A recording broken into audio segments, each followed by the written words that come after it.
SpursTube Spurs weekly update. Gonna do a quick news recap of what's going on in the world of Spurs basketball. The first thing that we're gonna talk about today is the NBA draft. We're gonna talk about what we do know about the NBA draft. Then we're gonna talk about Dejounte Murray being up for a big award, and then we're gonna talk about what the current roster looks like heading into this offseason so everyone knows exactly what to expect. So let's go ahead and start off by talking about the NBA draft. The lottery is going to happen on May 17th, right? So the Spurs will have, heading into the lottery, a 4.5% chance at a number 1 pick. They will have a 20.3% chance at a top 4 pick. Now that's not too bad. Every time I go on that Tankathon simulator, I mean, you simulate that thing about 5 times, which 5 times 2 is 100%, right? Like you're gonna get one, right? So you kind of have like a 1 in 5 shot in getting a top 4 pick. I like it. So the Spurs are currently sitting with the 9th best odds heading into the draft. We're also holding the 20th pick. That's from Toronto. We got the 25th pick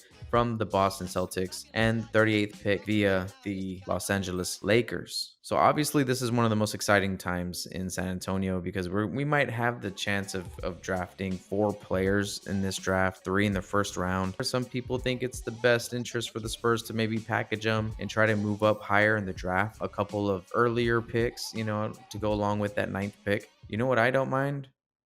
Having 3 first-round draft picks on our roster next year. 3 new first-round draft picks. We know we're going to draft well late in the draft. Hopefully we stay away from those projects that are a little bit 3 or 4 years out. You know, we got Primo. That's enough of that. Hopefully we get some guys that are able to contribute and help win. 3 picks, 4 picks, 2 picks. Maybe we package them all and we try to get in the top 3.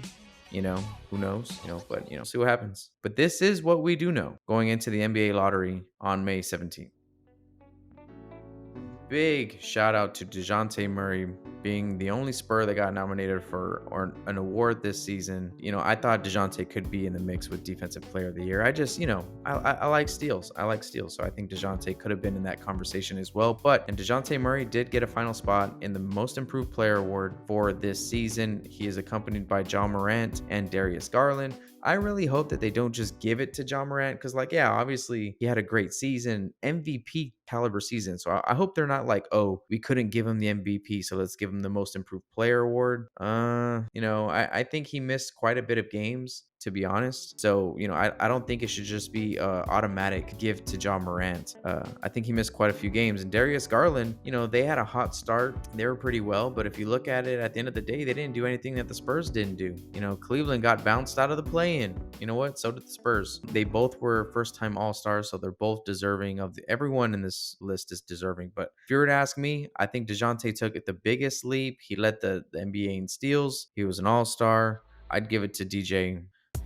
So let's take a look at what the current roster looks like. Under contract going into this offseason, you got Dejounte Murray, Devin Vassell, Keldon Johnson, Joshua Primo, Jakob Poeltl, Doug McDermott, Josh Richardson, and Romeo Langford. That's 8 players under contract. Now, non-guaranteed contracts as of right now, these guys there's a possibility that Trey Jones, Jock Landale, Zach Collins, and Keita Bates-Diop are not on the squad next year. There is a possibility that they are. Those have to be dealt with around draft time. So keep your ears to the ground around draft time. I think it's right after draft, right after the NBA draft, like the day after. Some of these contracts need to start getting taken care of. Free agents, obviously, Lonnie Walker IV is the biggest one. We've been talking about it all season.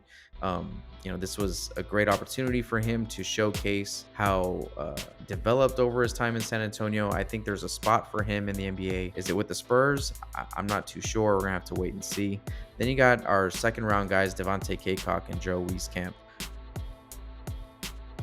Appreciate you stopping by. If you want to support this channel, there's a few ways you can do that. You're doing it right now. You're watching this video. Subscribe to the channel. Hit that like button. Follow SpursTubeTv across all social media platforms. If you want to go above and beyond and support this channel financially, you can be a Patreon member and you can contribute $10 a month to this channel, and it helps support the cause. If you're a podcast listener, make sure you go to Apple or Spotify or wherever you get your podcast gem on and subscribe to the SpursTube podcast. Rate it 5 stars. Join the email list. Visit the website, SpursTubeTv.com. Stay tuned for more news going into this offseason, and things are going to pick up quick. It's going to be an exciting offseason for the Spurs. Don't forget to subscribe to the channel. Go Spurs, go.